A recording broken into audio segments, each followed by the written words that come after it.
मेरा नाम महिमा है। मेरे पिता एयरपोर्ट ऑफिसर हैं। मेरे परिवार में मेरे माता पिता, मैं और मेरी 2 बहनें हैं। मेरी उम्र 28 साल है। मैं काफ़ी पढ़ी लिखी हूँ और एक अच्छी नौकरी की तलाश कर रही हूँ।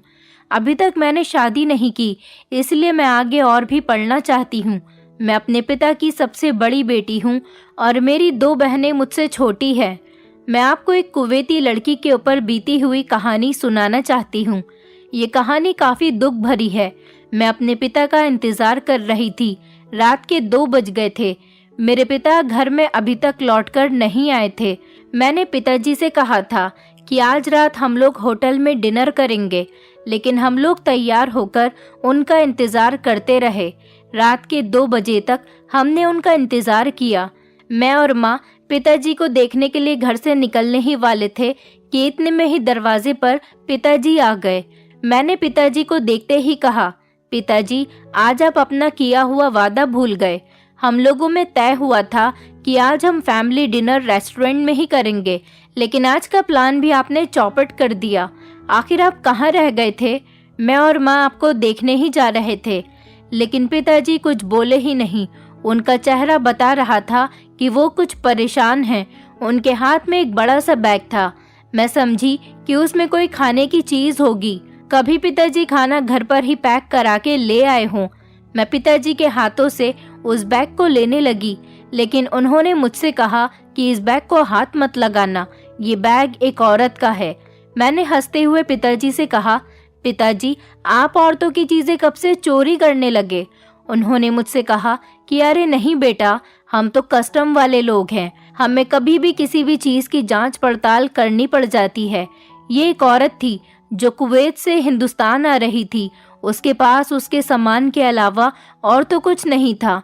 वो कुवैत से 50 किलो के करीब फिटकरी लेकर आ रही थी।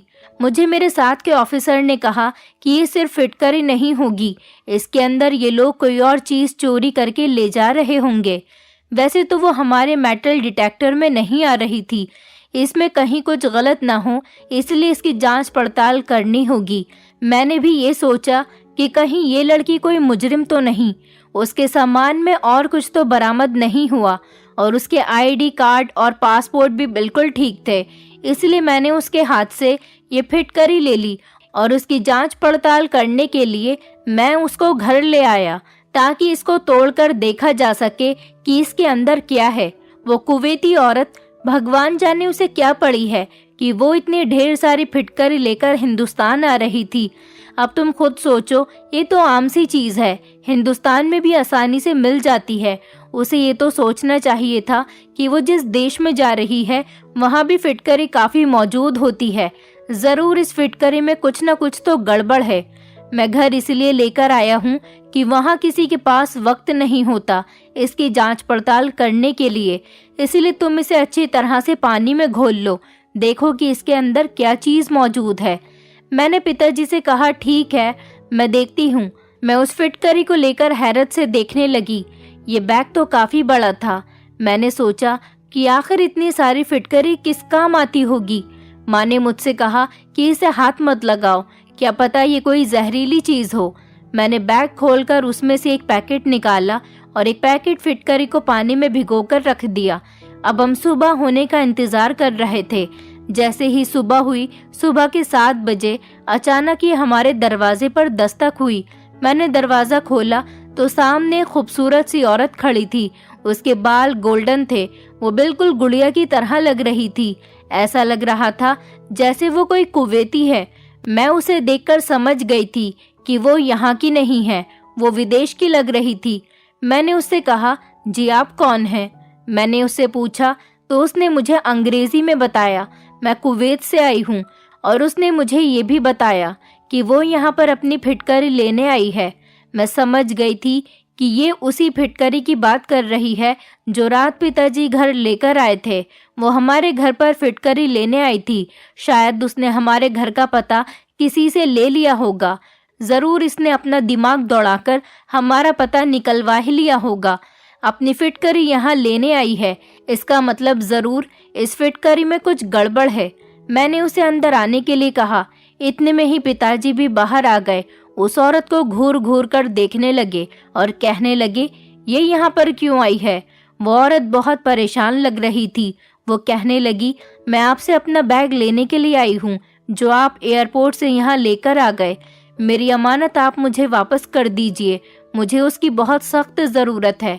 पिताजी उसकी बात सुनकर मुस्कुराने लगे और बोले, जी जी ज़रूर, आपको आपका सामान वापस मिल जाएगा, लेकिन हम ज़रा उसकी जांच पड़ताल तो कर ले कि उसमें कोई ऐसी चीज़ तो नहीं जो हमारे देश में किसी भी तरह की कोई खराबी न ला सके। वैसे भी आप विदेश से आई हैं, इसलिए हम एकदम से आप पर भरोसा नहीं कर सकते। आपको पता है एयरपोर्ट की पॉलिसी काफ़ी सख्त होती है।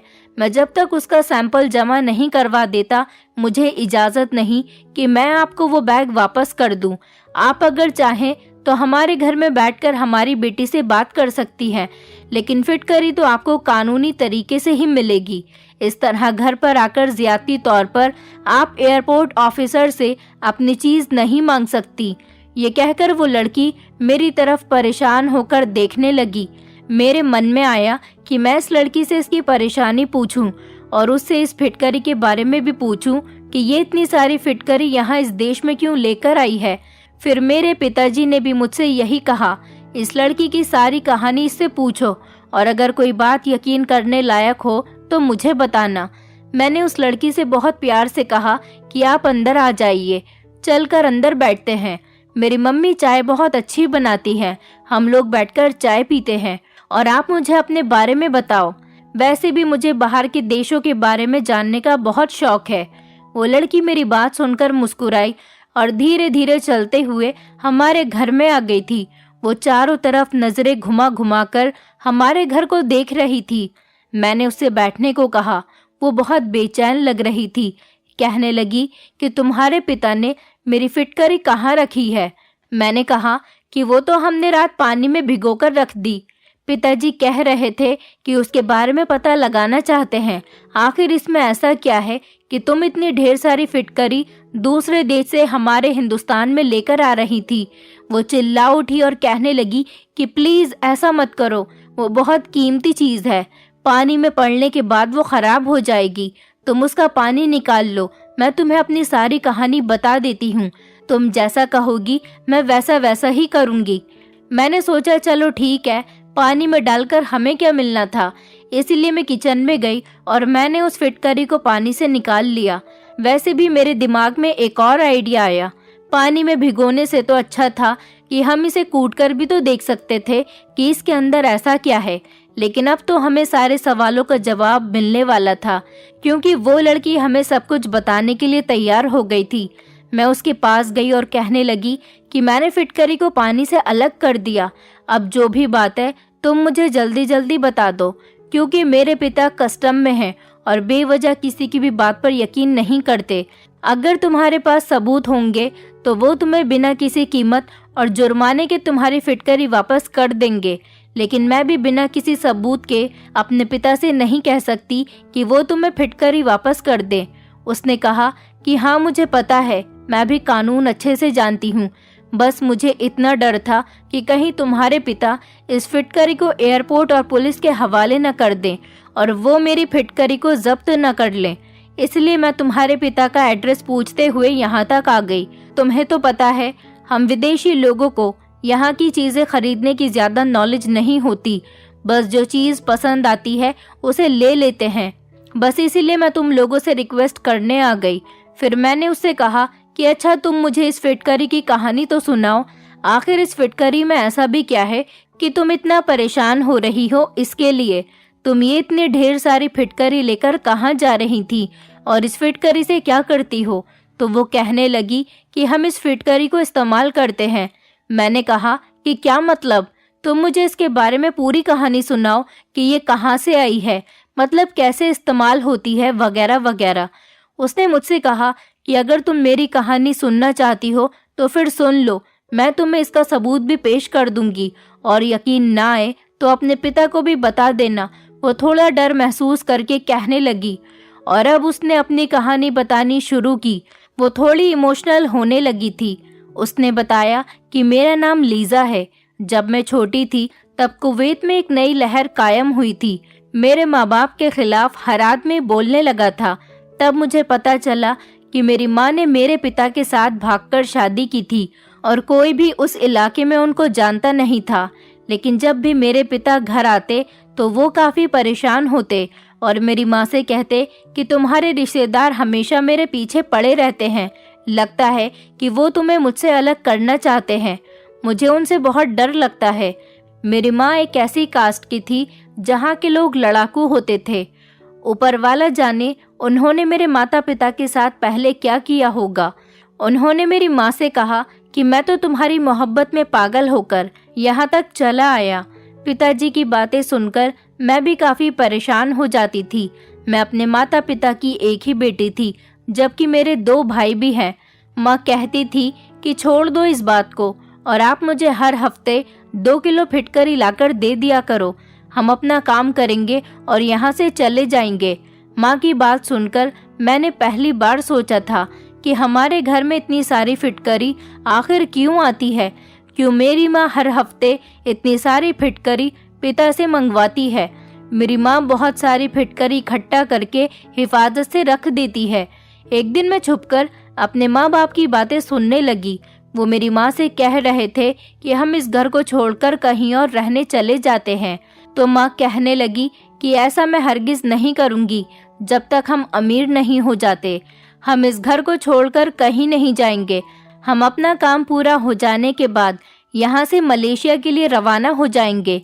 वहाँ जाकर रहेंगे तो ये लोग हमारा कुछ नहीं बिगाड़ सकेंगे। मेरी माँ ने पिताजी से कहा, अगर आप चाहो तो किसी और लड़की से शादी कर सकते हो। मेरे पिता हंसकर कहने लगे कि नहीं, मैं किसी और लड़की से शादी नहीं कर सकता। तुम ही मेरे लिए मेरी मोहब्बत हो। ये बातें चल ही रही थी कि पिताजी ने अचानक ही मुझे देख लिया कि मैं उनकी बातें सुन रही हूँ। मुझे देखते ही उन दोनों ने बातें करना बंद कर दिया। लेकिन अगले ही दिन मैंने अपनी माँ से पूछ लिया, माँ, आपने इतनी सारी फिटकरी घर में क्यों रख रखी है? एकदम ही माँ ने मेरे मुंह पर हाथ रखा और कहने लगी, खबरदार लीजा, अगर ये बात तुमने किसी के सामने भी कही तो ये राज सिर्फ तुम और तुम्हारे पिता और मैं, हम तीनों ही जानते हैं। इसके बारे में किसी और को बिल्कुल पता नहीं चलना चाहिए। हमें नहीं पता था कि हमारी बेटी इतनी जल्दी बड़ी हो जाएगी और बड़ों वाली बातें भी करने लगेगी। अब से तुम इस बात को भूल जाओ और हमारे घर में कोई भी फिटकरी नहीं है। बस ये तो चीनी है जिसको हम इस्तेमाल करते हैं। मगर मेरे दिल में तो बहुत सारे सवाल उठ रहे थे। मैंने कहा, माँ, मैं तो ये राज जानकर ही रहूंगी कि तुमने फिटकरी क्यों यहाँ पर रखी हुई है। मुझे क्यों नहीं बता रही हो? माँ ने मुझे जोर से थप्पड़ मारा और कहने लगी, खबरदार, जो तुमने आइंदा ये सवाल मुझसे किया तो मैं तो तुम्हें बचाना चाहती हूँ। अगर तुम्हें फिटकरी का राज पता चल गया तो तुम्हारी जान भी जा सकती है। मैंने माँ से भोले अंदाज में कहा, माँ, कि क्या ये फिटकरी मुझे जान से मार सकती है? माँ रोते हुए कहने लगी, उनकी आंखों में आंसू छलक आए थे, मेरी बच्ची, तू इस राज को जानने की कोशिश मत कर। जब वक्त आएगा तो तुझे खुद ही पता चल जाएगा, वरना तुम्हारी जान भी मेरी वजह से खतरे में पड़ जाएगी और तुम मुझे माफ कर दो। माँ हाथ जोड़कर मुझसे कहने लगी तो मुझे यकीन होने लगा कि वाकई ये कोई परेशानी वाली बात है। तब मुझे एहसास हुआ कि माँ बहुत परेशान है और ये बात कोई फिक्र वाली है। उस दिन के बाद मैंने दोबारा फिटकरी के बारे में माँ से कोई सवाल जवाब नहीं किया। लेकिन लगभग 1 महीना ही गुजरा था कि हमारी जिंदगी में अजीब सा भूचाल आ गया। मैं नहीं जानती थी कि ये सब कुछ जो हो रहा है वो इसी वजह से हुआ है। एक दिन मैं अपने कमरे में सो रही थी जब मुझे अपनी माँ की चीखों की आवाज़ सुनाई देने लगी। मैं बहुत परेशान हुई। माँ ने मुझे पहले ही मना कर दिया था कि घर में कुछ भी हो जाए तुम अपने कमरे से बाहर मत निकलना और कहीं भी जाकर छुप जाना। मुझे यकीन था कि हमारे घर में कोई न कोई हादसा हो गया, मगर मेरा दिल नहीं मान रहा था। मेरा दिल कह रहा था कि मैं भागकर अपने माँ बाप के कमरे में जाऊं, पर मुझे माँ की कही हुई बात याद आ रही थी। कुछ देर के बाद ही मुझे आदमियों की आवाज़ आने लगी। मेरे कानों में वो आवाज़ गूंज रही थी। वो चीनी लैंग्वेज में मेरी माँ से मेरे बारे में पूछ रहे थे। मेरी माँ उनसे कह रही थी कि मैं उसे हरगिज़ तुम्हारे हवाले नहीं करूँगी और इस फिटकरी वाली बात को मुझ तक ही रहने दो। मेरी माँ जोर जोर से चिल्ला रही थी। फिर ना जाने क्या हुआ, मैंने पीछे के दरवाजे से निकलकर देखा कि एक बहुत बड़ा ट्रक खड़ा था। मैं उसी में जाकर छुप गई और मैंने अपनी जान बचा ली। थोड़ी ही देर के बाद वो लोग वहां से जा चुके थे। क्या हुआ था मैं इस बात को नहीं जानती थी। लगभग 5 घंटे गुजर गए थे। मैं उस ट्रक से बाहर नहीं निकली। जब मैंने उन लोगों को जाता हुआ देखा तो मैं धीरे धीरे कदमों से भागकर अपने घर के अंदर चली गई। मैंने देखा कि मेरे कमरे में मेरे पिता खड़े हुए मुझे ढूंढ रहे हैं और मुझे देखते ही उन्होंने मुझे अपने गले से लगा लिया और कहने लगे कि बेटी, तुम कहाँ चली गई थी। उन्होंने मुझे बताया कि ये एक बहुत बुरी खबर है, हम लुट गए हैं। पिताजी की इतनी घबराई हुई आवाज़ सुनकर मैं भी रोने लगी और मेरे पिता भी मुझसे लिपटकर खूब रो रहे थे। उन्होंने मुझसे कहा कि लीजा, हम लोग लुट गए, हमारी जिंदगियां बर्बाद हो चुकी हैं। काश कि ये दिन देखने से पहले ही मैं मर चुका होता। मैं इस दिन तक जिंदा क्यों हूँ। पिताजी की बातें सुनकर मुझे बहुत परेशानी हुई थी। पिताजी ने मुझे दूसरे कमरे में ले जाकर जो मंजर दिखाया, उसको देखकर तो मेरी जान निकलने ही वाली थी। मेरी माँ इस दुनिया से जा चुकी थी। मेरी माँ का जेवर उनके पास ही पड़ा हुआ था। उनको देखकर मुझे अपनी माँ के शुरू वाले दिन याद आने लगे, जब हम पुराने घर में रहा करते थे। मैं रोने लगी। मैं और मेरे पिता उस दिन खूब रोए थे। रो रो कर जब हमारी हालत खराब हो गई तो हमने आसपास के लोगों को अपनी माँ के मरने की खबर सुनाई। सभी लोग जानते थे कि ये काम मेरी माँ के रिश्तेदारों ने किया है, लेकिन किया क्यों है ये बात मैं नहीं जानती थी। उसी मनहूस फिटकरी की वजह से ये सब कुछ हुआ था। मेरे पिता कमरे में इधर उधर देखते पागलों की तरह फिटकरी के थैलों को उठा उठाकर कमरे से बाहर फेंकने लगे। मैंने अपने पिता से कहा कि आप ये क्या कर रहे हैं। माँ इतनी मेहनत के साथ इन्हें इस अलमारी में जमा करके रखती थी। ये बात सुनकर मेरे पिता को और भी ज्यादा गुस्सा आने लगा। मैंने उनसे कहा, पिताजी, खुद को संभालने की कोशिश कीजिए। इस फिटकरी को फेंक देने से हमारी परेशानी खत्म नहीं हो जाएगी। यह हमारी परेशानी का हल नहीं है। आखिर इस सब में इस फिटकरी का क्या कसूर। उन्होंने कहा कि इसी की वजह से मेरी पत्नी की जान गई है। पिताजी की बात सुनकर मेरे कदमों तले से जमीन निकल गई। मैंने उनसे कहा, नहीं पिताजी, इस फिटकरी का आखिर क्या कसूर है। मेरी बात सुनकर पिताजी ने मुझे बताया कि यही फिटकरी तुम्हारी भी जान ले सकती है। अगर तुम्हें यकीन नहीं आता तो तुम जाकर तुम्हारी माँ के कमरे में रखी हुई उस अलमारी में से निकालकर उसकी डायरी पढ़ सकती हो। उसमें इस फिटकरी के बारे में सब कुछ लिखा हुआ है। माँ की डायरी उनकी अलमारी में रखी हुई थी। मैं फौरन ही माँ के कमरे की तरफ भागी। मैंने उस डायरी को उठाकर अपने पास रख लिया था, क्योंकि मुझे नहीं पता था कि कल को क्या होने वाला है। डायरी लाकर मैंने अपने कमरे में छुपा दी थी, लेकिन मैं उस डायरी को पढ़ने के लिए वक्त नहीं निकाल पाई थी। मेरी माँ को मरे हुए 5 दिन हो गए थे। मैं बाहर अपनी माँ की याद में खड़ी हुई थी। घर में मुझे उनकी बहुत याद सता रही थी, इसलिए मैं बाहर का माहौल देखने चली गई। मैं खड़े हुए उनके बारे में ही सोच रही थी। घर के बाहर एक पौधा मेरी माँ के हाथ का ही लगा हुआ था। मेरी माँ को पौधों का बहुत शौक था। इससे पहले कि मैं कुछ और सोच पाती, मुझे ऐसा लगा कि जैसे मेरे पीछे कोई खड़ा हुआ है। मैंने पीछे मुड़कर देखा तो अपने मुंह पर मास्क लगाए हुए एक आदमी खड़ा हुआ था। उसे देखकर मैं बहुत घबरा गई। इससे पहले मैं भागने की कोशिश करती, उस आदमी ने मेरे मुंह पर हाथ रखा और जबरदस्ती मुझे गाड़ी में बैठाकर ले गया। जब मेरे पिता घर से बाहर आए तो उन्होंने खूब शोर मचाया और वो चीखते रहे कि मेरी बेटी को छोड़ दो। कहाँ ले जा रहे हो मेरी बेटी को? प्लीज इसे मत लेकर जाओ। लेकिन उन लोगों ने कुछ नहीं सुना। ये लोग पता नहीं मुझे कहाँ लेकर आ गए थे। इस जगह को मैं नहीं पहचानती थी।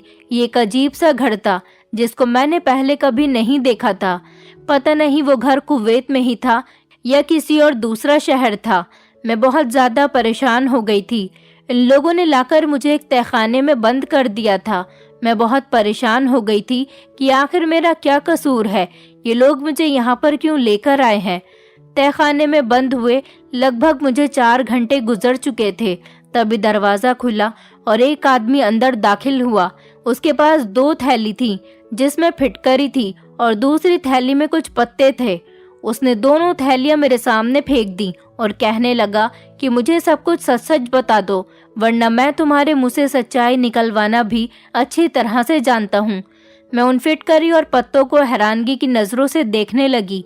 मैंने उससे कहा कि मैं नहीं जानती कि ये सब कुछ क्या है, और ये तो फिटकरी है और ये किसी पेड़ के पत्ते लग रहे हैं। मेरी बात सुनकर वो जोर जोर से हंसने लगा और उसने मुझसे कहा, लड़की, ज्यादा अनजान बनने की कोशिश मत करो। तुम भी अपनी उसी माँ की बेटी हो, बड़ी ढीठ हो। तुम्हारी माँ भी मर गई, लेकिन उसने हमें सच नहीं बताया। तुम्हारी माँ को तो हम मार चुके हैं सच जानने के चक्कर में, लेकिन जो गलती हमने तुम्हारी माँ के साथ की वो तुम्हारे साथ बिल्कुल भी नहीं करेंगे। तुम्हें जिंदा रखकर ही तुम्हारे मुंह से सारी सच्चाई उगलवा कर ही रहेंगे। ये सुनकर मैं हैरान रह गई और सोचने लगी कि ये लोग मेरी माँ के कातिल हैं। इन लोगों ने मेरी माँ को मारा था। मेरी आंखों में आंसू आ गए और मुझे बहुत डर लगने लगा। उसने कहा कि अब मैं तुम्हें बताऊंगा तुम्हारे मुंह से राज उगलवाने के लिए हमारे पास क्या क्या तरकीबें मौजूद हैं। ये कहकर उसने कमरे का दरवाजा खोला। एक उम्रदार आदमी कमरे में दाखिल हुआ। मैं उसको देखकर हैरान रह गई। वो देखने में काफी खतरनाक लग रहा था। मैं उसको देखकर समझ गई थी कि ये यहाँ पर क्यों आया है। उसे देखकर ही मेरे रोंगटे खड़े हो गए थे। मैं उनसे बार बार कहे जा रही थी कि मुझे इस बारे में कुछ नहीं पता। अगर मुझे उस फिटकरी के बारे में पता होता तो मैं जरूर उन लोगों को सच बता देती। मैं बार बार उन लोगों से कहती रही, मेरा कोई कसूर नहीं, मुझे कुछ नहीं पता इस सब के बारे में। फिर भी उन लोगों को यकीन नहीं आया। तो वो कहने लगा कि मैं तुम्हारी शादी इस आदमी के साथ कर दूंगा। ये तुम्हारा पति बनकर तुमसे सारी सच्चाई उगलवाएगा। मैंने कहा, नहीं, मेरी जिंदगी खराब मत करो। मेरी कुछ समझ में नहीं आ रहा था कि ये सब कुछ क्या हो रहा था और मुझे कौन सी गलती की सजा दी जा रही है। मेरे इतना गिड़गिड़ाने पर भी उन लोगों ने जबरदस्ती मेरी शादी उस खतरनाक आदमी के साथ कर दी। उस आदमी का नाम मार्शल था।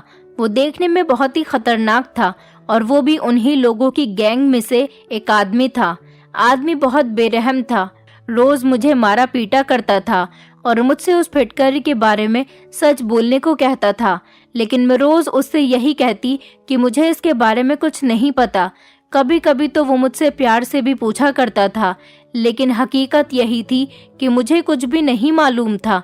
फिर एक दिन वो मुझसे बहुत तंग आ गया और कहने लगा कि अगर तुम्हें सब कुछ पता होता तो तुम्हारे साथ जितना बुरा हमने किया उस हिसाब से तुम अब तक हमें सच बता चुकी होती। उसने अपने गैंग के मास्टर को जाकर बता दिया कि इस लड़की को कुछ नहीं पता। उसने मुझसे कहा कि अब तुम मेरे काम की नहीं रही हो। हमारी शादी को पूरे 9 महीने हो चुके हैं। अब तक तुम्हारे पास कोई औलाद भी नहीं, जिसकी वजह से मैं तुम्हें अपने पास रख लेता। इसलिए तुम अपने घर वापस जा सकती हो। मैंने उससे कहा कि तुमने मेरी जिंदगी बर्बाद कर दी और अब तुम मुझे जाने के लिए कह रहे हो। उसने कहा, तुम जानती हो ये लोग कौन हैं? ये तुम्हारी माँ के भाई हैं और ये तुम्हारी माँ से उस फिटकरी का राज जानकर अमीर होना चाहते हैं, इसलिए ये तुम्हारे परिवार के पीछे पड़े हुए हैं। उस फिटकरी में कुछ ऐसा है जो इन लोगों को मालामाल कर सकता है और इसीलिए इन लोगों ने तुम्हारी माँ को भी मार डाला। ये सुनकर मैं हैरान रह गई। उसने कहा कि जब इन लोगों को तुम पर तरस नहीं आता तो मैं कैसे तुम पर तरस खा सकता हूँ, और अब तुम यहाँ से जा सकती हो। मार्शल ने मुझे तलाक दे दी और वो कहने लगा कि मुझे अपनी पसंद की एक और शादी करनी है। तुमसे तो मैंने उन लोगों के कहने पर शादी की थी, सिर्फ इसीलिए कि तुमसे सच्चाई का पता लगा सके, पर अब मुझे यकीन हो गया कि तुम्हें उस फिटकरी के बारे में कुछ पता नहीं, इसलिए तुम मेरी जिंदगी से जा सकती हो। ये बात सुनकर मेरा दिल बहुत दुखा था। अब मेरे पास कोई और रास्ता नहीं बचा था। 9 महीने बाद मैं अपने घर वापस जाने वाली थी। मैं अपने पिता से मिलने के लिए काफ़ी खुश भी थी। जैसे ही मैंने घर जाकर अपने दरवाजे पर दस्तक दी, मेरे पिता ने दरवाज़ा खोला। वो तो मुझे पूरे 9 महीने बाद देखकर खुशी के मारे चौंक उठे थे। उन्हें लगता था कि शायद उन लोगों ने मुझे मार ही दिया होगा। मेरे पिता काफ़ी कमज़ोर हो चुके थे, हड्डियों का ढांचा बन चुके थे। उनको इतना कमज़ोर देखकर मेरा बहुत दिल दुखने लगा। मैं अपने पिता से लिपटकर रोने लगी। मेरे पिता ने मुझे बताया कि वो मेरे जाने के बाद काफ़ी परेशान हो गए थे और उन्होंने मुझे ढूंढने की बहुत कोशिश की। उन्हें लगा कि मैं अब तक मर चुकी होंगी, लेकिन अचानक मुझे देखकर वो बहुत खुश हो गए थे। उन्होंने बताया कि पत्नी और बेटी को खोने के बाद उनमें बिल्कुल भी ताकत नहीं रही थी। वो इन 9 महीनों में इतना परेशान हो चुके थे कि पहले कभी अपनी ज़िंदगी में नहीं हुए होंगे। वो जी भरकर रोते थे। इस परेशानी का हाल तो उनके पास भी नहीं था। मैंने अपने पिता से कहा कि आज आप मुझे इस फिटकरी का पूरा सच बता दो, जिसकी वजह से हमारी ज़िंदगी बदल चुकी है। आखिर इस फिटकरी का क्या राज है? मैं जानना चाहती हूँ, जिसकी वजह से मेरी माँ को भी मार दिया गया। मुझे भी इन लोगों ने इतने महीनों तक परेशान किया। मैं ये दिन भूल नहीं सकूंगी। ये दिन मेरी ज़िंदगी के सबसे खतरनाक दिन साबित हुए। मेरे पिता ने मुझसे कहा कि बेटी, तुम मुझसे क्या पूछोगी? अगर तुम अपनी माँ की डायरी पढ़ लोगी तो तुम्हें सारी सच्चाई का पता लग जाएगा। इसके बाद की बाकी की बातें मैं तुम्हें खुद बता दूंगा। पिताजी के कहने पर मैंने उस डायरी को निकाला, लेकिन इतना तो मैं समझ गई थी कि ये फिटकरी कोई मामूली फिटकरी नहीं। अब मैं अपनी माँ की डायरी को पढ़ना शुरू करने वाली थी। माँ ने उसमें लिखा था कि प्यारी बेटी, मैं नहीं चाहती कि इस फिटकरी की वजह से तुम्हारी ज़िंदगी भी खतरे में पड़ जाए, इसलिए मैं इस राज को बहुत खुफिया तरीके से इस डायरी में लिख रही हूँ, ताकि अगर ये राज तुम्हारी ताकत बनना चाहे तो तुम इसको अपनी ताकत बना सकती हो। ये राज इंसान की कमज़ोरी भी बन सकता है और ताकत भी बन सकता है। फिर माँ ने लिखा था कि ये फिटकरी एक जहर भी है। इसे सिर्फ खाली खाया जाए तो इसको खाने वाला इंसान मर भी सकता है, लेकिन अगर इसे पत्तों के साथ मिला दिया जाए तो इससे औरत सिर्फ बेटे ही पैदा करेगी। इस फिटकरी से बांझ औरतें भी मिनटों में सही हो जाती हैं और इससे इंसान का कद भी बढ़ जाता है। इस फिटकरी में बहुत सारी बीमारियों का इलाज है, लेकिन ये अनोखा नुस्खा मैंने आज तक किसी को नहीं बताया। मेरे पिता को इस नुस्खे के बारे में पता था। मेरे पिता और मैंने इस फिटकरी की दवाई बना बनाकर बेचना शुरू कर दिया। मेरे दोनों भाई बहुत ही लापरवाह थे, जो सिर्फ चोरी ही किया करते थे। घर वालों का कभी उन्होंने साथ नहीं दिया। वो दोनों ही कम उम्र में घर से लापता हो गए थे। उनकी गलत हरकतों की वजह से मेरे पिता ने कभी उनको घर में रखने की कोशिश नहीं की। मेरे पिता ने इस हुनर को बहुत बेचा और उसकी दवाइयाँ बना बनाकर बेची। लोग इस दवाई के लिए उनको लाखों रुपये देने लगे। अपने पिता का ये हुनर मैंने भी अपने हाथ में ले लिया। अब मैं और मेरे पिता लोगों से काफ़ी सारे पैसे लेने लग गए थे। हमारा बिजनेस बहुत अच्छा जा रहा था। हम लोग बहुत अमीर हो चुके थे। मैंने अपनी माँ के कातिलों को भी सलाखों के पीछे पहुँचा दिया। अब मेरी माँ की आत्मा को शांति मिली होगी। कुछ दिनों बाद ही मेरे पिता का भी देहांत हो गया। अब मैं उस शहर में अकेली नहीं रह सकती थी, क्योंकि लोग इस राज को जानने के लिए मेरे घर तक आने लगे थे। उन्हें ये बात हजम नहीं होती थी कि आखिर हम ऐसी कौन सी दवाई बनाते हैं जो लोगों के लिए इतनी फायदेमंद है, और मैं इस राज के बारे में किसी को भी नहीं बता सकती थी। अगर मैं किसी को इस राज के बारे में बता भी देती तो ये राज लोगों को पता चलने के बाद काफ़ी आम हो जाता और उसके बाद ये दवाई भी लोगों पर असर करना कम हो जाती। अब मुझे किसी भी तरह से उस शहर को छोड़ना था, क्योंकि अब मेरे लिए वहाँ पर रुकना बहुत भारी हो चुका था। वहाँ रुककर मेरी जान को खतरा हो सकता था। इसीलिए मैंने सोशल साइट की मदद से एक हिंदुस्तानी लड़के को अपने प्यार में फंसा लिया और मैंने उससे कहा कि मैं हिंदुस्तान आना चाहती हूँ। मेरी खूबसूरती देखकर तो वो पागल ही हो गया था। वो मुझे हिंदुस्तान बुलाने पर राजी हो गया। मैं उसी लड़के से मिलने यहाँ हिंदुस्तान आई थी और अपनी सारी फिटकरी भी साथ में लेकर आई थी।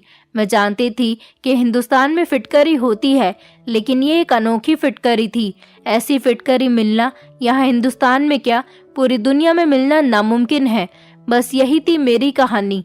हिंदुस्तान को आते हुए एयरपोर्ट पर ही तुम्हारे पिता ने मेरे सामान को जब्त कर लिया। अब ये राज सिर्फ मैंने तुम्हें ही बताया है। तुम भी इस नुस्खे को अपनाकर अपनी ज़िंदगी में आगे बढ़ सकती हो। और ये रही मेरी माँ की डायरी। इसमें उस दवाई को बनाने का पूरा नुस्खा लिखा हुआ है। अब मैं अपनी पूरी ज़िंदगी सुकून के साथ गुजारना चाहती हूँ। मैंने सुना है कि यहाँ भी इस बीमारी के काफ़ी सारे लोग हैं। यहाँ भी काफ़ी ऐसी औरतें हैं जो बांझ पाई जाती है। इस दवाई के जरिए काफ़ी सारी बीमारियों को ठीक किया जा सकता है। अब तो मैंने तुम्हें सब कुछ सच सच बता दिया, अब तो मेरी फिटकरी मुझे वापस कर दो। लीजा की ये बात सुनकर मैं काफ़ी खामोश हो गई थी। उसकी कहानी वाकई काफ़ी इंटरेस्टिंग थी। उसने अपनी दवाई के बारे में मुझे पूरा फॉर्मूला तो बता दिया था। मैंने ये बात अपने पिता को भी बता दी। मेरे पिता इस बात को सुनकर काफ़ी उदास हो गए। उन्होंने उस लड़की को फिटकरी वापस कर दी। वो बेचारी तो बड़ी उम्मीदों के साथ इस सरजमीन पर बसने आई थी। उसके बाद वो अपनी फिटकरी लेकर वहां से चली गई। दोस्तों, उम्मीद करती हूँ आपको हमारी कहानी पसंद आई होगी। कहानी पसंद आई है तो वीडियो को लाइक करें, चैनल पर नए हैं तो चैनल को सब्सक्राइब करें और हाँ, नोटिफिकेशन बेल को ज़रूर दबाएं ताकि अगली अपडेट सबसे पहले आपको मिले।